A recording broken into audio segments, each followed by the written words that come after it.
Hannah, I cooked your family together today. As your husband, please don't mess up the cooking. I'm expecting great hospitality.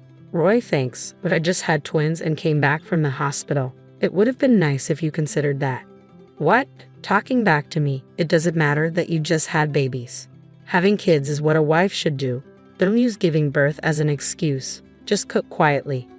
1 week after leaving the hospital with the twins, Roy invited 15 family members to his parents' house to celebrate. I should be happy, but it seems he wants to take advantage of me after giving birth. I was really tired of my husband's behavior. I wanted to throw my phone at him, but I didn't want to ruin everything. So I calmly said, I'll start preparing everything now, but I'll need your parents' help. Getting help from my parents? Not possible. They're working in another country. Yes, as my husband mentioned, his parents couldn't come to today's family event because they're abroad. He seemed to think less of me, but he didn't know everything. I was already planning my revenge. After a quick chuckle, I went outside and returned to my in-laws' house in 5 minutes. Roy was surprised and asked, Hannah, who are these people? I don't know them. Why are you bringing strangers here? It was no wonder he was shocked. These two weren't family, but they were related to him. Let me introduce Ben and Claire. They're helping with today's preparations. You must be Roy. We've been looking forward to meeting you. We know a lot about you. Looking forward to meeting me. But both Ben and Claire seemed serious, despite being polite. They gave my husband icy stares. Confused, Roy whispered to me, Come here for a moment, Hannah. He took me to a quiet place, looking confused. He demanded, What are you doing? It's crazy to invite strangers without asking me. How will you explain this to everyone? There's no time. Get rid of them and start cooking now. Like always, he tried to scare me with his tough talk. But today, I wasn't going to let him win. I stared back at him, sure of myself. No need to worry. Everything's set. Actually, I'm planning to confront you with your mistress's parents here. What? My mistress's parents? Them? Roy, you said they were strangers, outsiders, but that's because you didn't know. I do. I kept calm, just telling the truth. Roy was shocked and then got angry. What you mean by my mistress's parents? I haven't cheated, and why are you acting like this? Are you disrespecting me? He got louder and raised his fist. It was so loud that the family might hear. It was clear he wasn't calm. What's happening, Roy? I heard shouting. Is everything okay? Oh, it's nothing, just a little argument with the wife. She's stressed because of the babies, he said, forcing a smile and hinting for me to leave. What a weak man. I followed his orders for so long, but not anymore. I went back to the living room where everyone was. After a big breath, I started my comeback. Here we go. Roy, you'll regret this. Everyone, thanks for coming today. I have something to say. I'm divorcing Roy. The happy mood disappeared in a flash. What? People were confused in my in-laws' house. But I kept smiling. You've all been fooled by Roy. He's not the good guy you think. He's a coward who bullies his wife secretly. He looks good outside, so you didn't notice. I found out just a year ago. People whispered, but Roy's uncle stood up. What's happening, Hannah? Divorcing right after having babies? And it's hard to believe Roy would trick us. He even said he was cooking for you today. I'm sorry for surprising you, but I'm just telling the truth. When I got pregnant, Roy changed. He made me work hard even though I was pregnant. Even today, he wanted me to cook. He's always lying. I looked at Roy. He looked blank. It seemed like he was trying to hide his true self. But I knew what he was thinking. Don't say too much. You know what will happen later, his face seemed to say, even though he looked angry but blank. But I kept talking. Roy kept telling me that it's normal for a wife to get pregnant and have babies. I work and provide for you, he'd say. He used these words to treat me badly. He never showed this side of him before we got married. His parents and our relatives looked surprised, but they knew I wasn't joking. So confusion spread. Then Roy stepped forward. He took a deep breath and forced a smile. It seems there's a misunderstanding. I'm not perfect. Maybe I've been too harsh to my wife. But I've taken care of her a lot. Unfortunately, she only remembers the bad things, and what she's saying isn't true. Maybe she's not thinking clearly after having the babies. I wish I could have supported her better as a husband. As Roy gave a sad smile, the relatives felt sorry for him. He's so good at looking good, I thought, but not anymore. You're really good at winning people over. No wonder you're important at your dad's company, someone said. Hannah, I know you're upset, but it's not right to confuse everyone like this. Let's talk calmly later. Roy held my hand gently, trying to stop me, but I looked at a corner, signaling what to do next. The couple stood up. No need for that. Look at these photos, they said. What? You're still here. And what are those photos? They showed the relatives some pictures. The relatives were surprised to see these strangers but still looked at the photos. Suddenly, they gasped in horror. Hey Roy, what's going on? Explain this so I understand. Let me see those photos, I said, taking the photos from his uncle. Roy was silent, looking shocked.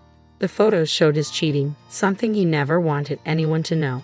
These photos prove Roy's been cheating on me. I knew about his affairs before I went to the hospital and gathered evidence. But I couldn't investigate much while pregnant, so I asked his mistress's parents for help. I'm Ben, and this is my wife Claire. We're sorry to disrupt the gathering, but we had to clear our daughter's name. Hannah, our daughter Rachel, worked with Roy. She got the job after a lot of effort and was excited to go to work every day.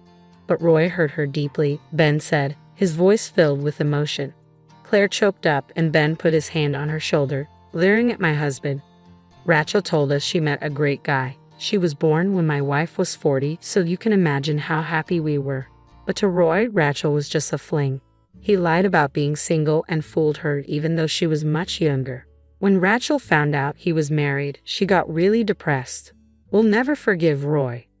A silence filled the room. The relatives looked at the photos again and then turned to my husband. Their trust in him seemed to vanish. Hold on, are you all believing these old folks? Photos can be faked. They might just want money. We were surprised they're here too, but would they really lie at a family gathering? I can't believe this, my husband said. But if you're innocent, stay calm. And calling them old? That's not nice, I said, trying to calm him down. It was clear he was losing control, showing his true colors. Our plan was working and his panic showed it. Suddenly, someone slapped my husband. Everyone gasped, especially my husband, who looked shocked. Hey Roy, long time no see. Hi everyone, it's been a while, Mom, Dad. What are you doing here? Weren't you supposed to be overseas? There was something important, so we rushed back, my father-in-law said. Well, you came back just in time. Hannah's saying weird stuff. She's making everyone think I'm the bad guy. I didn't do anything wrong. She must be losing it, my husband said.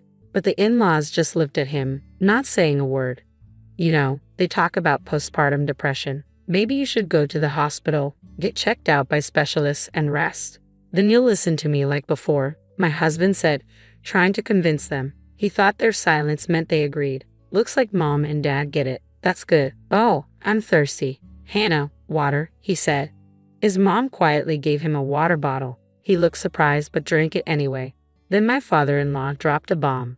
Roy, you're fired from the company, he said. My husband spit out his water, shocked. A relative nearby frowned as he wiped his clothes. What, Dad? Why are you joking about this? Decide if it's a joke after looking at this. Is this a call on speaker?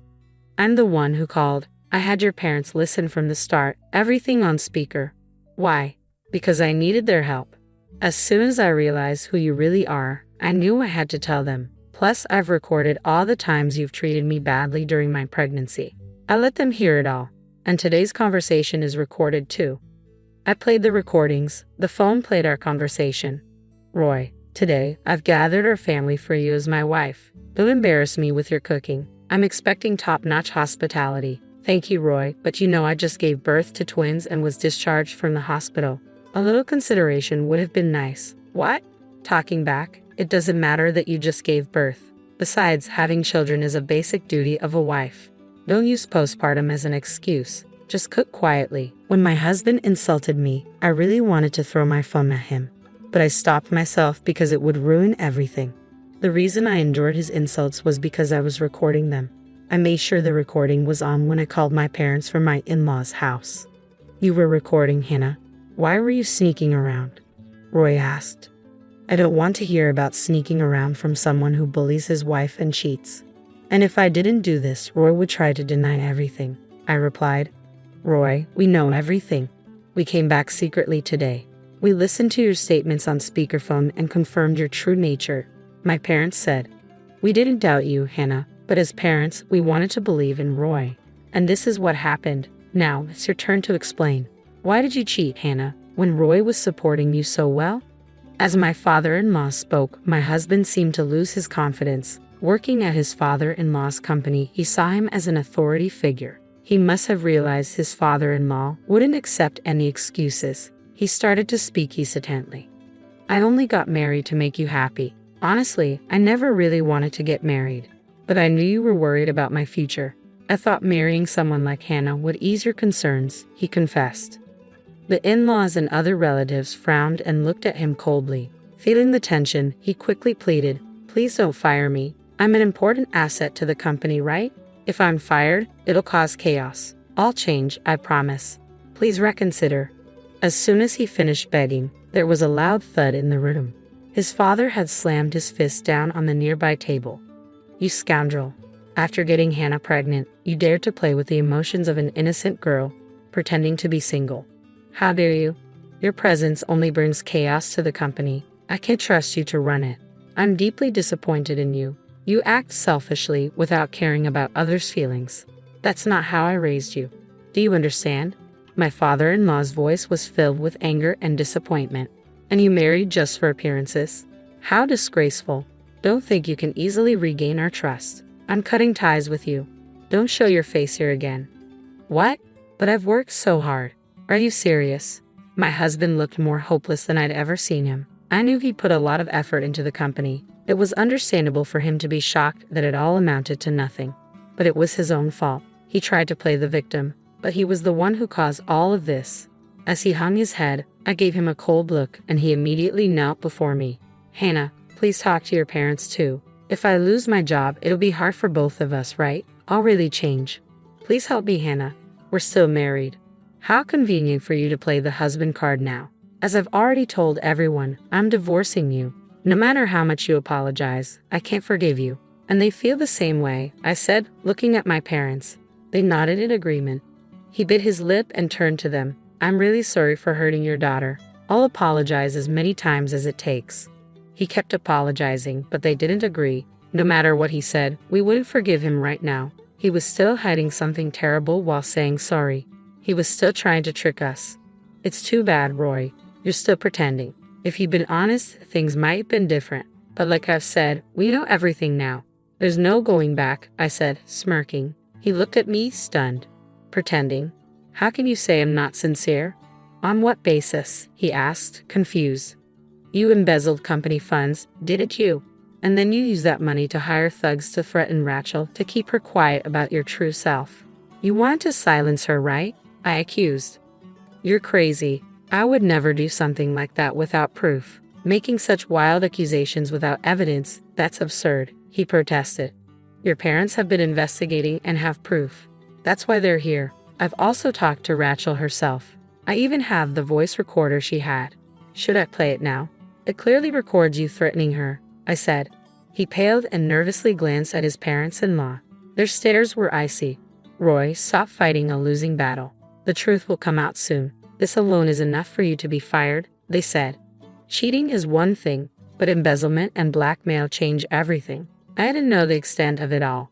"Roy, you always underestimated me. You thought I was useless. But with everyone's help, we've come this far. And I'll protect our baby. I won't let you manipulate me anymore," I declared. I made my final statement. "Listen carefully. I'm divorcing you. No amount of apology will change that. You'll also be paying child support. We'll seek damages from Roy too. Rachel's lost time can't be undone, so at least be sincere in compensating her." Wait. I don't have that kind of money. Can someone please help me?" Roy pleaded. He looked around, but received only cold stares. Slowly, one by one, the relatives began to leave, ignoring him completely. In just one day, he lost everything. Soon after, my divorce from Roy was finalized. I managed to secure almost the amount I hoped for in child support, which was a relief. They filed a lawsuit against Roy as promised, and the company conducted its investigation into the embezzlement. Roy found himself drowning in debt, seeking help from me, his parents-in-law, and other relatives. But no one offered assistance. With the news of his embezzlement spreading, no company would hire him. Eventually, he resorted to borrowing from payday lenders, struggling day by day to pay off his debts. My in-laws apologized to me once more, assuring me of their protection from Roy's harm. They promised to keep an eye on him and always support me. I'm incredibly grateful to them. Right now, the thought of marriage doesn't appeal to me, but if I ever reconsider, I'd want a partnership like theirs. That's how I feel. A few years later, the twins have grown up and started kindergarten, which has made a big difference in our lives. They even help with household chores now and support me in every way they can. I've completely cut ties with my ex-husband, but I still keep in touch with his parents. They introduced me to a company owned by a friend of theirs, the president of which is a single mother who raised her son alone. She's created a workplace that's supportive of single mothers. They've been understanding of my situation, offering flexible work arrangements. Rachel also works there. She's successfully reintegrated into society and is now a beloved figure in the office with her radiant smile. It's no surprise her parents stood by her. Seeing their dedication to their daughter, I have a lot to learn from them as a parent.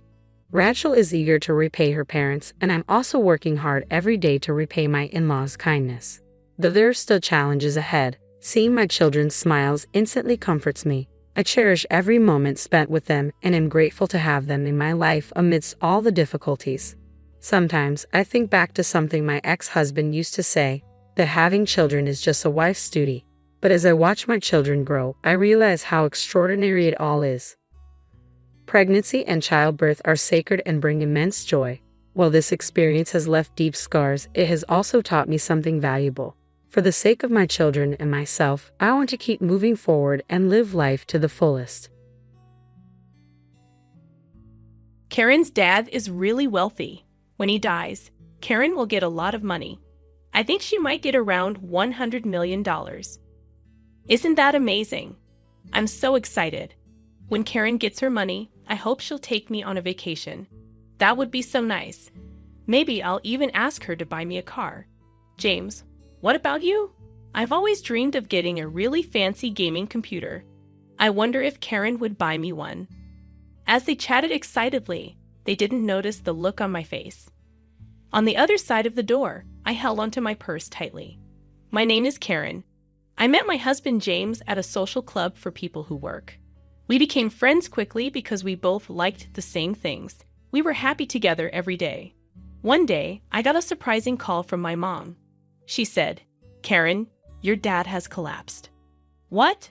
My dad was always cheerful, cracking dad jokes, and he seemed healthy. He ran his own company smoothly. It was hard to believe he collapsed. Worried about him, I left home right away and took the next train to the hospital my mom mentioned. My dad was incredibly kind. Even with his busy schedule, he always made time to play with my brother and me. He was a wonderful father who loved carrying us on his shoulders. I remember how emotional he got when I read a letter to my parents at my wedding to James. It's a memory I'll never forget. So hearing that such a loving man collapsed was hard to believe. When I got to the hospital where my mom was waiting, she turned to me. "Mom, how's Dad? Is he okay? Karen, please stay calm and listen." My mom looked at my dad lying on the bed with his eyes closed as she explained. Dad had collapsed suddenly at work and was rushed to the hospital. Despite many tests, they couldn't find anything wrong, and they didn't know why he got sick. More tests might find out what's wrong, but they could also make Dad feel worse, my mom said. I've decided to stop the tests. It looks like your dad will have paralysis on one side of his body, so he's going to need a lot of care. Yeah, that's right. Even though she seemed worried, my mom stayed calm. My mom has decided to take care of Dad. I could feel my mom's strength, but I was also really sad that my dad wouldn't be the same. Just then, my brother burst into the room. "How's Dad?" he asked, out of breath. Mom explained Dad's condition to him, just like she did to me. "Mom, you can't take care of him alone. I'm nearby. I'll help." "Thank you, but focus on your own life. You have your own family to take care of." My brother agreed, saying, "I understand." My brother got married before me and now has a 4-year-old daughter. I'm the one with more free time since I don't have kids yet, but it takes me an hour by train to get home. Even though I'm far away and it'll take time, I won't leave everything to you and Mom. If anything changes with Dad, tell me right away." "Karen, did you tell John you're here?" my brother suddenly asked, reminding me that I had left the house without letting John know. Seeing my worried expression, my brother said, "You should call him. John must be worried." So I hurried out of the hospital room to find a quiet spot to call him. When John answered, he asked, "Karen, where are you?" I was so worried. Hearing John's voice calmed me, but I couldn't hold back my tears as I explained that my dad had collapsed and needed care. John was shocked. "Your lively dad." But he spoke gently to comfort me. I felt grateful to have married him. When I told him I was coming home, he said softly, "I'll make dinner. Just be careful on your way home." It seemed Dad would stay in the hospital tonight. My mom and brother were also heading home, so I decided to go home too. When I got home, John had prepared my favorite meal. It must have been tough. "Have something you love to cheer up," he said, pulling out a chair for me. His kindness brought tears to my eyes. John usually stays calm, but he's incredibly caring when I'm feeling down, which always touches me. After thanking him for his comfort, I went to bed early that day. The next morning, feeling a bit better, I told John that I wanted to help take care of my dad sometimes, and he agreed happily. Also, it turned out that John had informed his parents about my dad's condition, and they offered to help with chores while I was away. I was surprised and grateful to receive such support from John's family to assist with my dad's care. When I called to thank them, John's mom chuckled and said, "Your dad is like family to us. You don't need to worry about a thing." When John's parents arrived at our house with smiles on their faces, asking how they could help with chores, I was surprised. They, like John, are usually calm and composed. Before I got married, I thought they were a bit distant, but maybe I misunderstood them. I kept thanking my husband James and my in-laws for their support and for taking care of my dad. My dad used to talk a lot, but after the paralysis on his left side, he couldn't speak well. Luckily, he could still write since he was right-handed. He communicated with us by writing on a whiteboard. Even though he was mostly in bed, he lifted our spirits by drawing funny pictures and writing dad jokes. My brother also came to help, but it was mostly my sister-in-law who assisted. With her experience as a caregiver, she patiently taught my mom and me how to help Dad. We were worried that my sister-in-law might not want to take care of Dad since he's not her blood relative, but she didn't mind at all. She happily said, "Your dad has made me laugh so much. Now it's my turn to make him smile." Seeing her enthusiasm made me realize that my brother had married an amazing person. My brother may have a great spouse, but I'm not falling behind when it comes to having an amazing one myself. My whole in-law family supports me in taking care of my dad. Every time I go to help him, they ask how he's doing, and I'm really thankful for their care. But then I realized it might all be a misunderstanding, just by chance. One day, I left the house to go see my dad, but when I got to the station, I realized I forgot my wallet. Feeling annoyed with myself, I went back home. Usually, when I went to help my dad, my in-laws would pitch in with chores, so I thought they'd find it funny that I forgot my wallet. I went inside, got my wallet from my room, and went back to the front door. That's when I overheard a conversation between James and my in-laws in the living room. "So, Karen's dad isn't going to pass away anytime soon, huh? I'm getting tired of waiting." I couldn't believe what I was hearing. I stopped in my tracks, wondering if I misheard. Quietly, I tiptoed closer to the living room door and pressed my ear against it, listening carefully. "Anyway, how much do you think Karen will inherit when her dad passes away? It doesn't make sense for us to be nice to her unless we get a big share. Her dad is really rich. She's probably going to get more than 100 million, right?" Wow, that's amazing. I can't wait. When her dad passes, I hope Karen takes me on a vacation. That'd be nice. Maybe I'll ask her to buy me a car. "James, what do you want?" Their conversation filled the room with excitement. On my side of the door, they probably had no clue about the expression on my face. I gripped my wallet tightly, feeling a mix of anger, frustration, and sadness. Careful not to make a sound, I quietly left the house, my mind swirling with emotions. I headed straight to my parents' place. If I thought my in-laws were being unusually kind, now I realized it was all for the sake of money. My dad's inheritance was significant, but I couldn't bear the thought that my in-laws were eagerly waiting for his demise. Unable to clear my mind, I sat on a bench at the local station near my parents' house. The echoes of James and his family's laughter replayed in my head. I can't forgive them. Never. They're all foolish, just laughing away.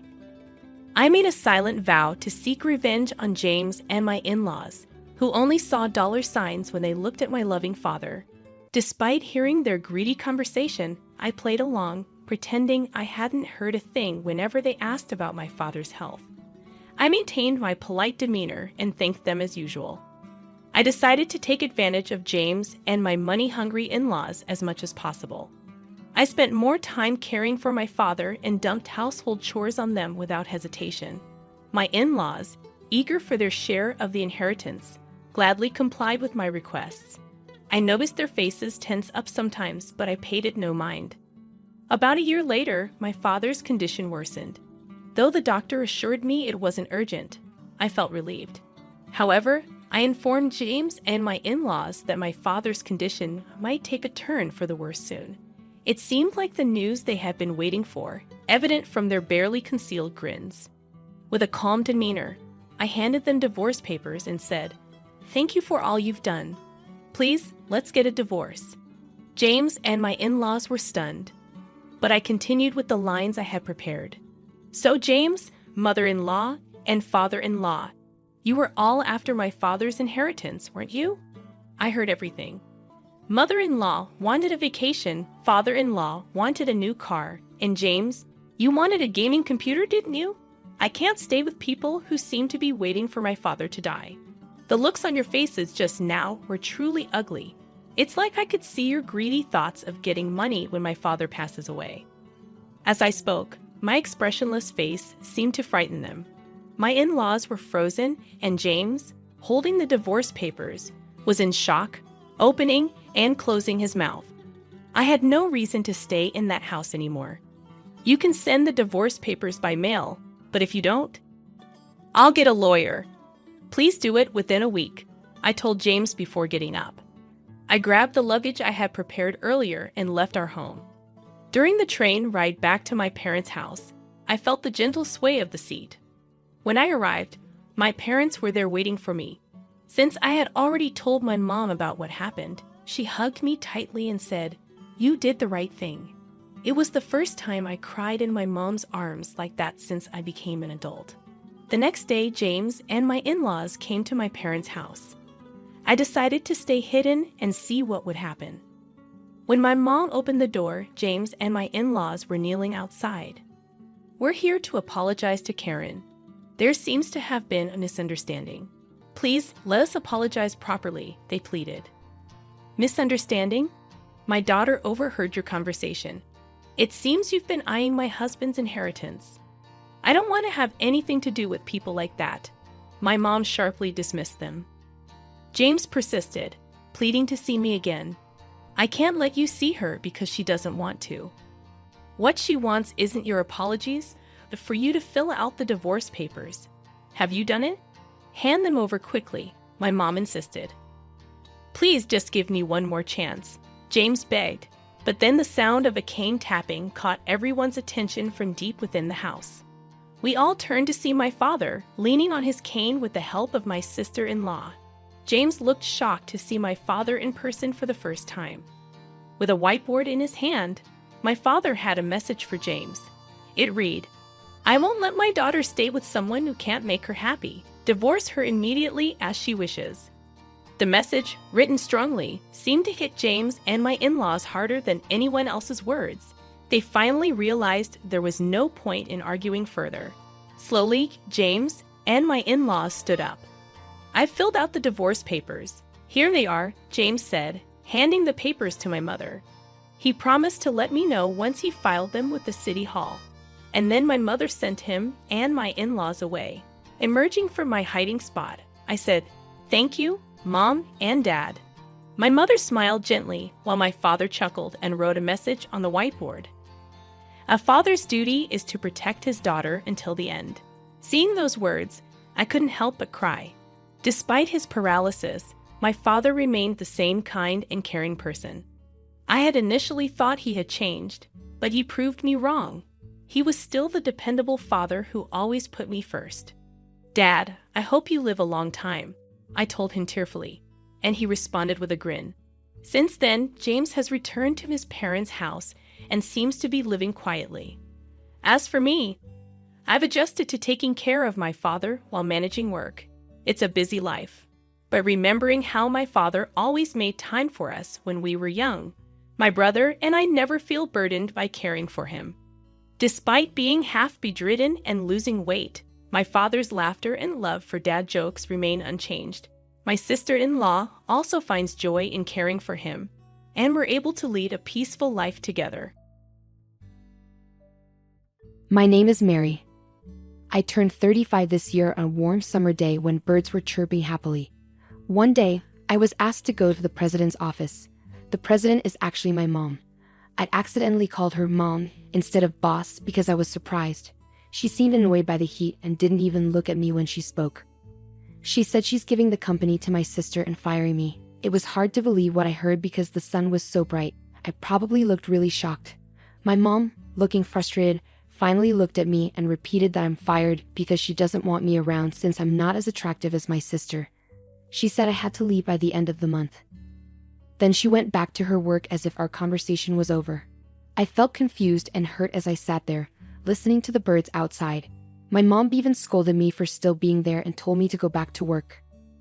I walked away from the office feeling like a robot, saying excuse me as I left and closing the door behind me. Our company is pretty small, just a 2-story building, and we're in the demolition business with about 10 people working here. It's a family business, with my mom as the president, my aunt and her husband as the top managers, and my mom's cousins as other important managers, but my mom always had the most control. After I finished high school, I got a job at an accounting firm. But when I turned 25, my mom said we needed an accountant at our family business. She basically guilted me into joining, saying I shouldn't abandon my family. And when I started, I didn't just do accounting work. My mom gave me all sorts of jobs, from paperwork to sales, whenever we were short-staffed. Basically, I did a bit of everything at the company. Even though the work was tough, I tried my best not to be a burden to anyone. I worked long hours and somehow managed to keep up with everything for the past 10 years. On the other hand, my sister Lucy, who was supposed to take over the company, is 3 years younger than me at 32, and she only started working here 2 years ago. Lucy had been jumping from one job to another, always saying they weren't right for her. When she turned 30, she stopped looking for work and spent her days relaxing at home. Then, my mom decided Lucy should work at our family business and made her an executive director. Even though I've been working at the company for 10 years, I'm still just a regular employee.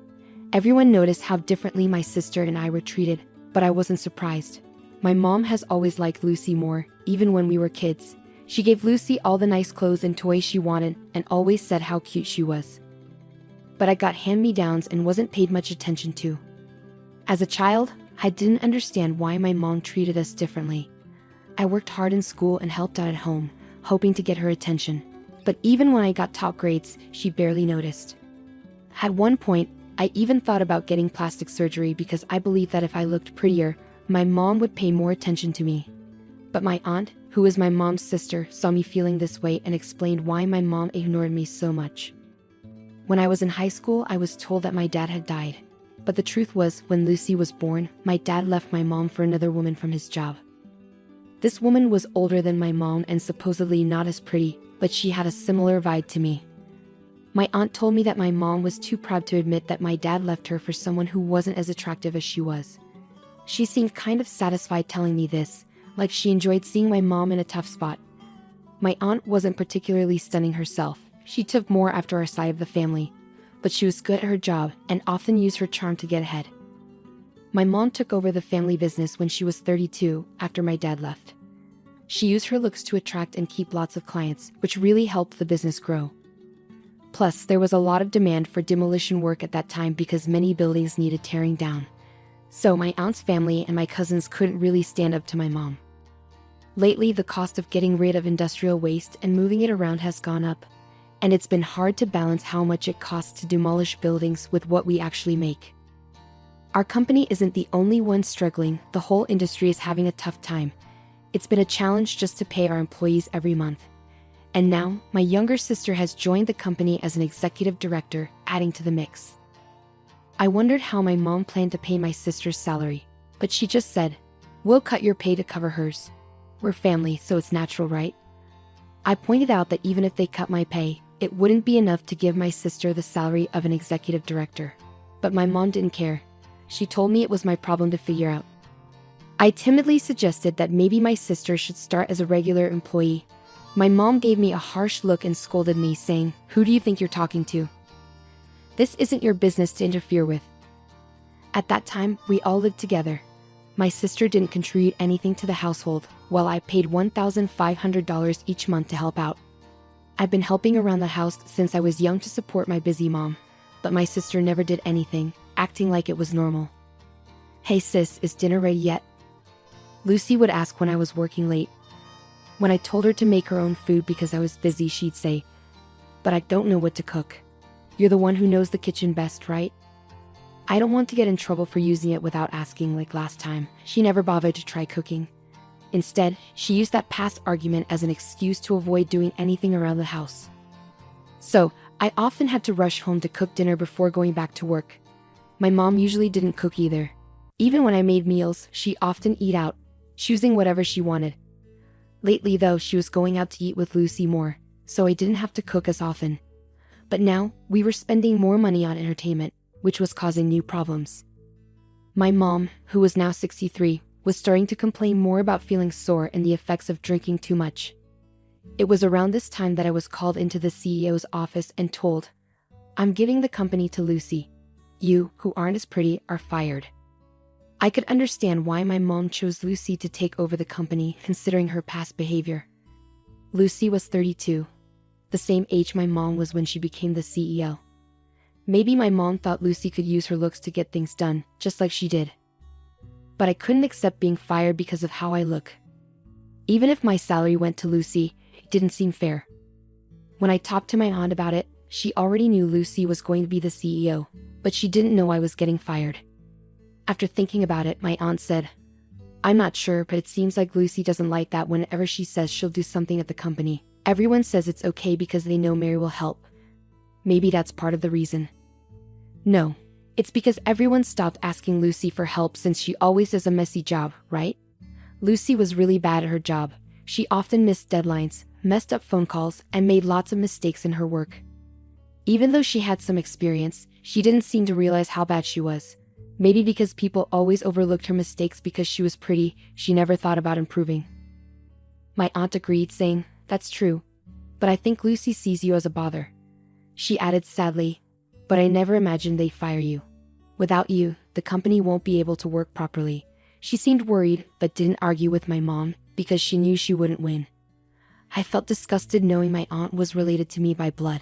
"So basically, both my mom and sister hate me, right?" I said bitterly. My aunt didn't know what to say, so she suggested, "Well, your mom is terrible, but maybe you'd be better off working somewhere else with all your skills. It's a waste to stay here." Standing in the car, bathed in the red glow of the summer evening, I stared into the distance and felt a sense of relief. Maybe it was okay to let go. I turned to my aunt and said, "You're right," with a big smile on my face. It was the first time I'd smiled genuinely since I started working at the company. My aunt looked a bit confused by my smile, but she returned a sad smile. As I worked on handing over documents and organizing files so that anyone could understand them, the end of the month came quickly. When I went to the CEO's office to resign on time, the sound of birds was gone, and my mom and sister were happily chatting. "That sales guy definitely has a crush on you." "You, that bald guy?" "No way." They laughed loudly, not realizing I was there.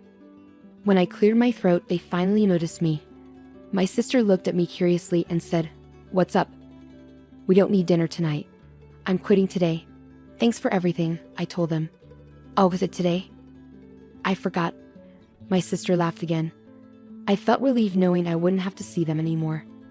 I'm moving out too, so take care, my mom replied mechanically with no emotion. I closed the door, and from inside, I heard my sister say, "Now we won't have to deal with that annoying face anymore." In my heart, I whispered, "Just you wait," and left the company I'd been at for so long. A week later, after finishing some paperwork for school, I checked my phone and saw 14 missed calls from my mom in just 2 hours. I didn't call her back because I had a bad feeling about it. I put my phone on silent and went home after finishing my other tasks. The missed calls from my mom kept piling up, and when I checked the next morning, there were a total of 80 missed calls. The last one was after 2 a.m. But I didn't even consider calling her back. She was like a stranger to me now, and I didn't want to hear her voice at all. I even had thoughts that if I heard her voice, I might end up doing what she wanted. After all, she had controlled me for 35 years. So I ignored her calls with all my strength, trying to break free from her influence. I could have blocked her number, but I thought keeping the calls might be evidence of her behavior if something happened. At first, getting almost 100 calls a day was tough, and I hated seeing them come in. But over time, I started feeling satisfied, imagining my mom's frustration with each unanswered call. It made me realize just how badly she had treated me. The year went by like this, and eventually the calls from my mom stopped. I had no idea what was going on with her. During this time, I worked part-time while studying online to become a tax professional, and I passed all the exams. I recently got a job at a top tax consulting firm. My experience in the very tasks I did at my mom's company helped me see the bigger picture, which was a big advantage in my new job. I was grateful for all the hard work I'd done at my old company over the past 10 years, especially now. The people at my new job are great, and we all work together well. It's a big change from my old job. When I was left to figure things out on my own, pushed around by my mom and sister, I spent countless nights researching and working alone. One day, while I was leading a fulfilling life, I had to visit a client near my mom's company. As I passed by, I noticed the windows were dirty and the plants I used to care for were withered. On my way back, I bumped into my mom coming out of her company. When she saw me, she shouted, "Ah," and rushed towards me. Expecting her to scold me, I instinctively covered my face with my bag.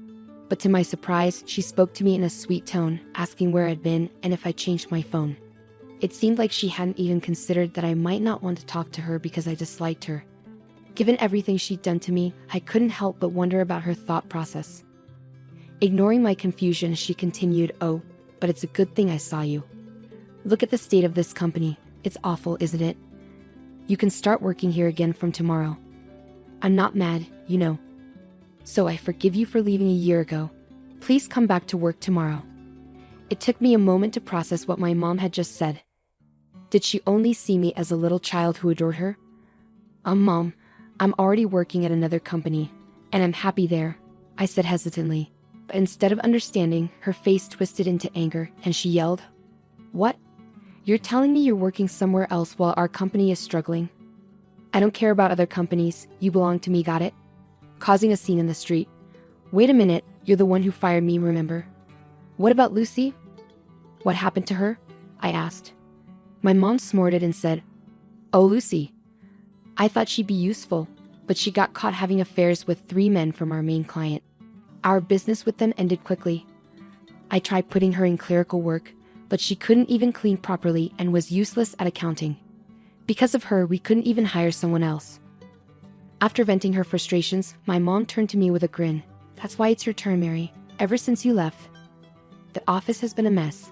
I need you to take responsibility." I had made a thorough handover manual before leaving and explained everything to Lucy. But I doubted Lucy had even looked at it, and I was sure my mom hadn't heard anything about it either. And even if she did, she'd probably pretend to forget. I couldn't understand why they fired me and then expected me to clean up their mess. This was typical of these women. They acted tough, blamed others, and made others clean up after them. It was their usual trick.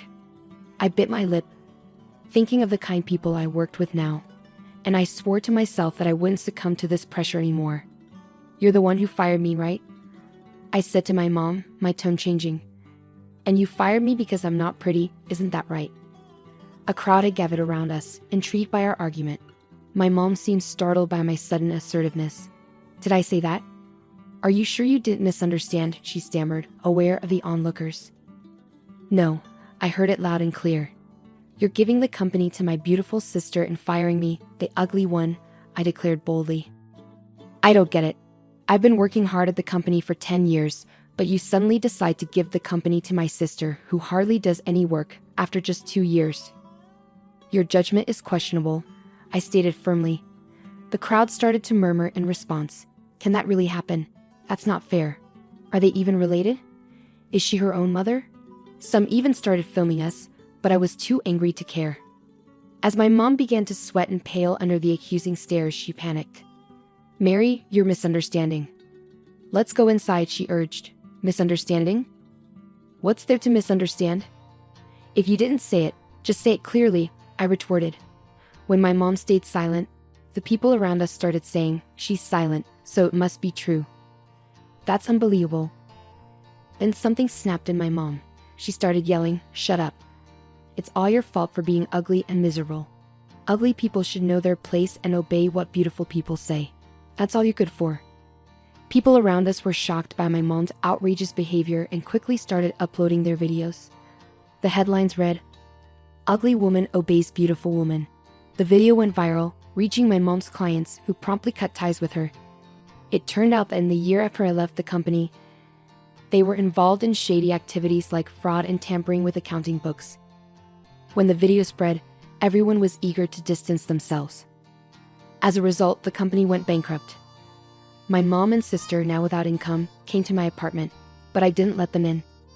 In the end, they moved to a rundown apartment without a bath, living in fear of creditors.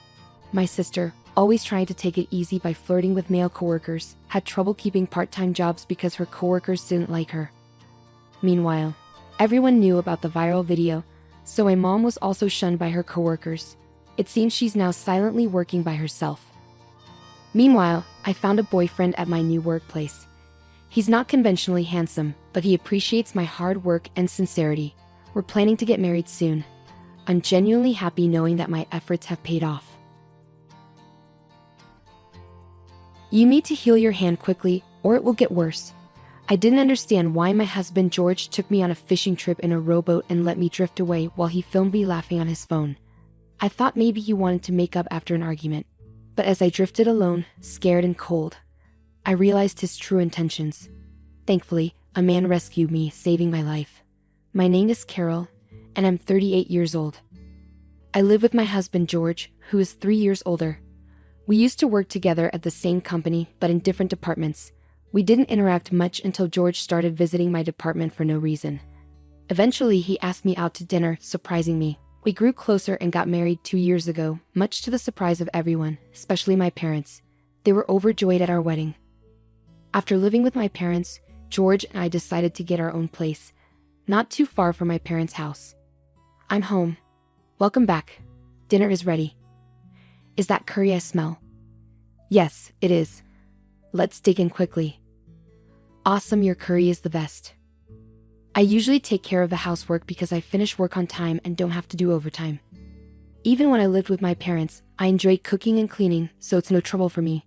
But on weekends or when George gets off work early, he takes over. Our life as newlyweds was going really well without any problems. But about a year and a half into our marriage, things started to go downhill. One day, while we were eating, George sighed and said, "You're lucky, Carol, not having to work overtime." George is a manager and has been really busy lately, working extra hours. Worried about him, I said, "Well, my job is more routine, but you have so much responsibility because you're trusted, George. That's impressive." But my words seemed to upset him. "What do you mean by that? Don't praise me if you don't understand. We've had arguments before, but this was the first time I saw George so tired. Not knowing what else to say, I just said sorry, and George stormed off to his room without finishing dinner. I knew George was tired, so I didn't argue back, but I was surprised by his reaction. I heard his department was starting a new project, so I hoped things would get better once he wasn't so busy. But instead, our relationship got worse over the next few days. A week later, I had to stay late at work unexpectedly. I need to prepare some urgent documents by tomorrow, which might keep me at the office until after George gets back. Feeling a bit uneasy, I decided to text George just in case. I had to do overtime at work today. George, if you're not working late, could you handle dinner? Or should we eat separately tonight? Sorry for any inconvenience. It had been a while since I reached out to George like this. Remembering our last argument, I added sorry to the end of the message. But all I got was a red receipt with no reply. When I got home, George was eating what looked like a meal from a convenience store, and he didn't respond when I said, "I'm home," showing he was in a bad mood. "Sorry about dinner, work kept me longer than expected." Trying to ease the tension, George interrupted me. "Do you think it's okay to work late when I come home this tired? Are you still upset about what I said earlier? Trying to start a fight with good intentions?" I was surprised by how quickly things escalated. I asked again, "So you think I'm pretending to work late just to bother you, or I'm not finishing my work because I'm lazy?" His words stung. I really had to stay late at work. This has happened before, you know. What's gotten into you? I couldn't bear George's accusatory tone any longer. I snapped back. I work hard every day too. I shouldn't have to defend myself against these accusations. But George ignored my words. I'm already stressed from work. I couldn't bear to have this tension at home, especially when I was exhausted myself. My true feelings slipped out, albeit quietly, but George noticed and didn't let it slide. "Then just quit your job," he suggested, leaving me speechless. "It's ridiculous for you, Carol, who can't even manage housework properly, to be working. After all, I'm the one paying for this apartment. You don't really need the money, do you?" His logic seemed completely off base. Feeling my frustration rise, I unintentionally raised my voice. "How can you say that? I do take care of the house, and except for the days I work late, I handle everything at home. But lately on weekends, the cleaning hasn't been up to par compared to when we first got married. Seeing dust in the corners of the floor frustrates me. I didn't know what else to do." I felt like I was about to burst into tears. "You'd have more time to focus on housework if you quit your job, and it would be easier for you too. I'll even talk to management for you," I replied. "I don't think we should be discussing this right now." I decided to pause the conversation to give it some thought. I enjoy my job and don't want to quit, but perhaps if I supported George as a full-time homemaker, we could go back to being the happy couple we used to be. It wouldn't be wise to make such a big decision hastily. Unable to bear the tension at home, I went outside. Realizing I hadn't bought dinner, I decided to bike to the supermarket near the subway station. Riding my bike in the cold night air, I couldn't stop thinking about our conversation.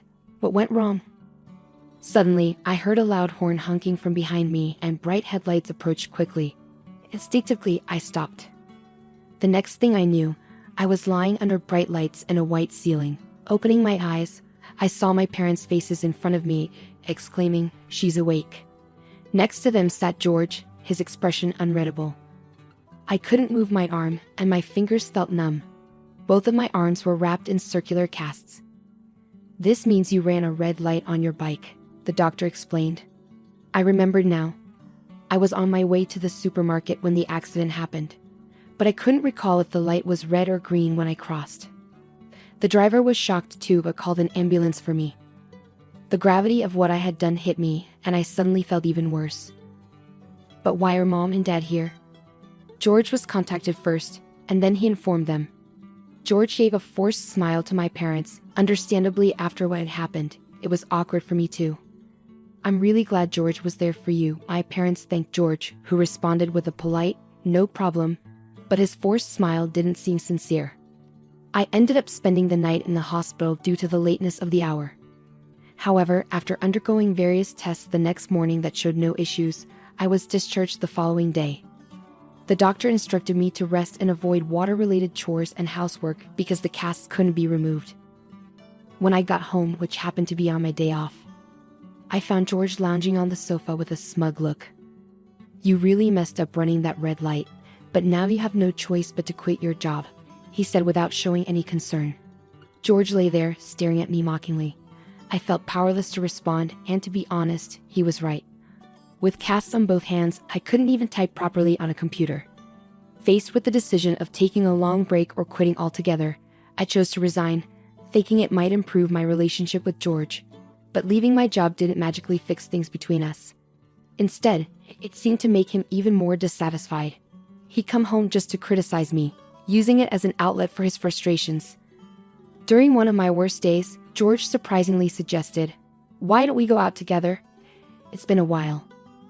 I was suspicious of his sudden change in behavior, but George seemed to be in a good mood that day, and his overtime seemed to be decreasing. Maybe he was finally feeling less stressed. Perhaps today we could finally patch things up. Feeling more hopeful than I had in a long time, I joined George on an outing. We went to the beach, a place we used to visit together. Here, you can fish in a rowboat, George suggested, pointing to the safe fishing area where beginners could easily fish from rowboats. This spot held special memories for me. Although I had only been here a few times, it was meaningful because George had helped me overcome my fear of the sea by teaching me how to fish. I still remembered the fun times we had here. It's not scary, it's nostalgic, I said to George, who simply replied, yeah. Having a normal conversation without any snark or arguments felt incredibly refreshing and genuinely joyful after so long. After renting a boat, we successfully got on board. Here, Carol, George said, offering his hand to help me aboard, just like old times. I carefully grasped his hand to get into the boat, being extra cautious since I couldn't use my hands to stabilize myself. Sitting down, I was reminded of our dates before we got married, which made me happy. Now we can finally get back to how we were, I thought, hoping this outing could mend our relationship. I looked at George, who then flashed a mischievous grin and kicked the boat off. "Huh!" I exclaimed, but my voice was drowned out by the sound of the kick. With a sudden jolt, the boat shot out to sea, quickly drifting away from the dock where George stood. Even though I wasn't rowing, George took out his phone and filmed me, laughing and taunting, "You better heal that hand fast, or it's going to be bad." In that moment, I realized I had been tricked. I blamed myself. I had thought that if George's workload decreased and I did the housework perfectly, we could reconcile. But I was wrong. This was George's true nature. Realizing this, I felt frustrated, ashamed, and sad, and tears started flowing. Sniffling and breathing in the sea breeze, I felt the fear of being alone at sea overwhelm me. I just wanted to go home. As I sat there, eyes closed, trying to push through the fear, a man's voice startled me. "Are you okay? You're about to drift out of the safe area, and are those casts on your arms?" There was a man, likely a father, and a boy who looked a lot like him, but when our eyes met, the man exclaimed, "Oh, aren't you Carol?" with a gentle voice. I remembered him. He was Matt, George's colleague who had come to our wedding. That meant the boy next to him must be his son, Mark, who had grown a lot since our wedding. I didn't notice. "What happened to you in that state? Weren't you in a bicycle accident?" Matt asked, clearly confused. "Yes, I was, and now I'm stuck here, unable to row. All because George put me on this boat," I explained. Matt seemed taken aback, understandably so. Being put on a boat by one's husband and left adrift at sea sounded like something out of a drama. "Let's call for help," Matt said, raising his voice and calling out to the boat rental staff. Thanks to him, I was saved, while Mark played on the beach. Through tears, I told Matt everything about George, how he had treated me, and how I ended up adrift at sea today. Gradually, Matt's face grew pained, and he cried with me. "It must have been hard," he said softly, offering a comforting word. I nodded, tears streaming down my face once again. Then Matt made a suggestion. "I've been having my own thoughts about George recently. Would you let me handle it?" After our conversation, Matt drove me home in his car. During the ride, Mark talked a lot, providing me with a genuinely enjoyable time for the first time in a while. I dreaded coming home, but it was unavoidable. With trepidation, I opened the front door to find George lounging carelessly in the living room. He smirked at me and said, "Wow, you're back. Always lucky with survival, huh?" Unable to find the energy to respond, I ignored him and went straight to my room to get ready for bed. The next morning, I didn't make breakfast for George and stayed in my room. With my hands in this condition, I couldn't cook properly anyway. But even before the boat incident, I had tried so hard to please George, even buying delicious bread. Now, all those efforts felt pointless to me. I didn't give George much thought throughout the day, and before I knew it, night had fallen. The sound of the front door opening signaled an unusually early return for George. He barged into my room and started yelling abruptly, "Hey. It was you, wasn't it?" Confused, I asked what he meant. George's voice grew louder as he accused me. "Don't play dumb with me. You're the one who told my company. What's going on?" I remained unfazed by his words, replying, "I don't know what you're talking about, but whatever trouble you're having at work doesn't involve me anymore. After all, I'm not even working there anymore."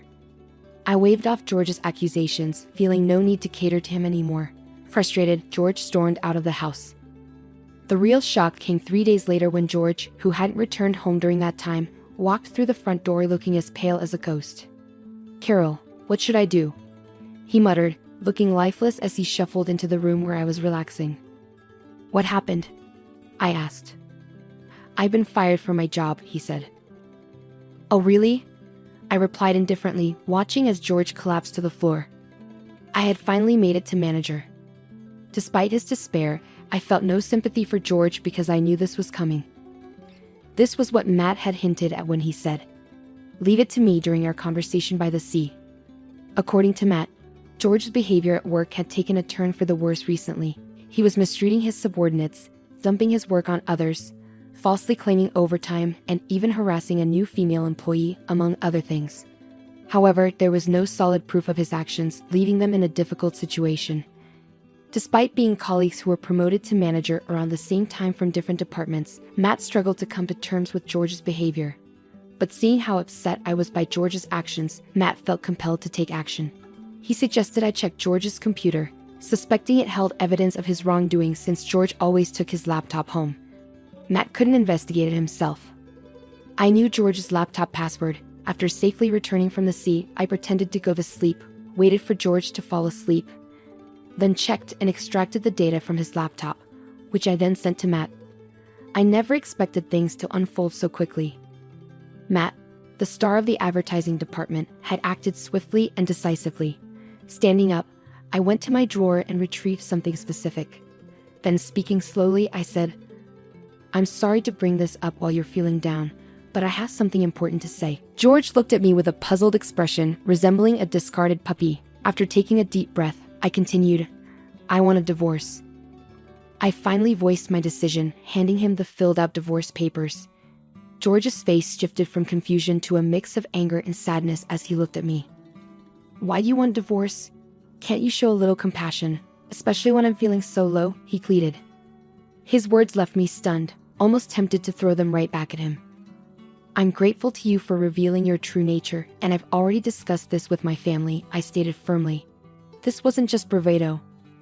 After my ordeal at sea, I had indeed gone back home and talked with my parents. That night, Matt messaged me saying, "George might come crying to you in about 3 days. It's up to you, Carol, what to do next." Reflecting on my options, I decided to confide in my parents. I laid everything out for them, holding nothing back, including the terrifying experience of being adrift at sea in a boat I couldn't row. As I recounted the events, the guilt I had been suppressing and the emotions I had bottled up overwhelmed me, and I cried. My parents, who had held George in high regard, were deeply shocked by what I revealed. However, after hearing my story, they apologized for my pain and encouraged me to proceed with the divorce. Though I had been considering it, their support helped solidify my decision. When I shared my decision with George, he paled and eventually broke down, pleading, "Please don't leave me. I can't bear to lose you now." Despite this desperate plea, my resolve remained firm. "You should have realized before putting me on that boat," I told George. He deflated, sitting motionless on the floor. In the past, I might have comforted him, reassuring him that everything would be okay. But now I felt nothing. My love and feelings for George had long been discarded in the sea along with that fishing boat. "The divorce is final. I won't be your convenience anymore," I declared firmly, my pent-up frustration fueling my words. With that, I left George behind, motionless on the floor. I grabbed a backpack with just a few belongings I had packed the night before and left the house. The night air was cool and I felt refreshingly clear-headed as I made my way back to my parents' home. Despite George's continued pleas to stay together, I proceeded with the divorce through a lawyer recommended by my father. In just a few days, George lost everything, sinking into depression and eventually returning to his parents' house, where even his mother seemed to have lost patience with him. His mother was entirely on my side, repeatedly apologizing for her son's foolishness. I didn't have much affection for George, but I had a soft spot for his mother, which made the situation unfortunate. I've heard he's now unemployed, staying at his parents' home. It's sad to see how he could be so harsh to others yet unable to handle adversity himself. After successfully ending our relationship and receiving support throughout the process, I expressed my gratitude to Matt. Once my arms healed, I returned to work and realized how much I actually enjoyed it. I used to spend each day accommodating George, but now I cherish doing what I love, immersing myself in my work and feeling fulfilled every day. I'm eager to start anew, valuing myself and navigating life